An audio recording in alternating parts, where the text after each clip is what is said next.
ভিন রাজ্যে শ্রমিকের কাজ করতে গিয়ে মৃত্যু হলো এক যুবকের। আর এই ঘটনায় শোকের আবহ ছড়িয়েছে মানিকচক নূরপুরের গোবিন্দপুর এলাকায়। মৃত যুবকের নাম করুণ মণ্ডল। জানা গিয়েছে কাজের সন্ধানে ভিন রাজ্যে পাড়ি দেন তিনি।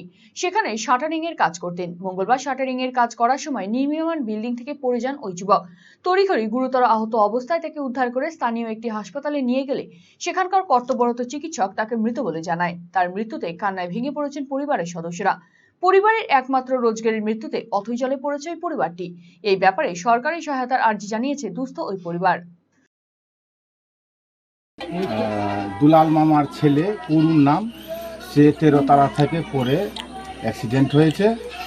আর এখন আমরা হসপিটালে নিয়ে গেছি, জাস্ট এখন স্লাইন চলছে। কি বলছে, জাস্ট 1 মিনিটও হয়নি আবার ফোন করছে যে মারা গেছে।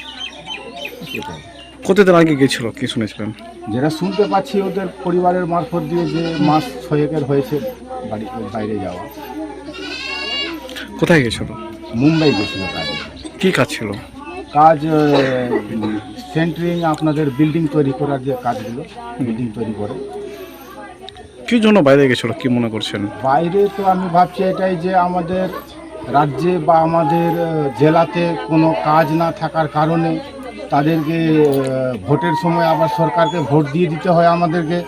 আর ভোট দেওয়ার পরেই তারপরের দিন আমাদের পোটলা পুটলি নিয়ে আমাদের ভিন রাজ্যে যেতে হয়।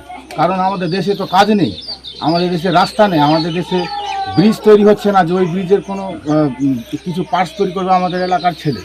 ওই ছেলে এইচএস পাস করে দেওয়ার পর তার বাড়ির আর্থিক অবস্থা শোচনীয় হয়ে যাওয়ার কারণে তার বাবাকে আর্থিক অবস্থায় সাহায্য করার জন্য তাকে বাইরে যেতে হয়েছে। নিজের বাবা মা ওই 20 বছরের, 19 থেকে 20 বছর হবে ছেলেটার বয়স। তাকে এই সব ছেলেকে যেখানে তার হাতে কলম থাকা দরকার সেখানে তার হাতে হাতুড়ি কোদাল বেলচা থাকছে। ভিন রাজ্যে গিয়ে তাকে মৃত্যুর, এইটা নিয়ে আমাদের গ্রামে এটা নিয়ে 6টা হয়ে গেল আমাদের এই গোবিন্দপুর বুথ নূরপুর অঞ্চলে। আপনার শিশু কি অটিজমে আক্রান্ত? বয়স উপযোগী কথা বলছে না, ঘাড় শক্ত হতে, বসতে বা হাঁটতে সমস্যা হচ্ছে, অধিক মাত্রায় চঞ্চল এবং মনোযোগের অভাব হচ্ছে, ডাউন সিনড্রোম রয়েছে, বন্ধু বান্ধবের সাথে মেলামেশা করতে সমস্যা হচ্ছে, লেখাপড়ায় অনীহা দেখতে পাচ্ছেন? এই সমস্ত সমস্যার homeopathy, physiotherapy, occupational therapy, special education, behaviour therapy, speech therapy, counselling এবং গ্রুপ ক্লাসের মাধ্যমে সমাধান করা হয় সেবানিকেতনে। সেবানিকেতনের ঠিকানা উকিলপাড়া রামকৃষ্ণ সরণি, রায়গঞ্জ।